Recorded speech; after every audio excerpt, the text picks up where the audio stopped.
ఐశ్వర్యము మిమ్మల్ని పాడు చెయ్యదు. ఎప్పుడు పాడు చేయదో తెలుసా?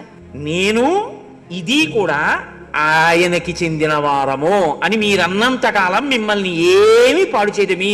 మీరు విద్వాంసుడైనా, పండితుడైనా, అధికారి అయినా, విద్యావంతుడైనా, అందగాడైనా, ఇది అది రెండు ఈశ్వరుడివి అని మీరు అన్నంతకాలం మీరు ప్రసాద బుద్ధితో బతికినట్టు.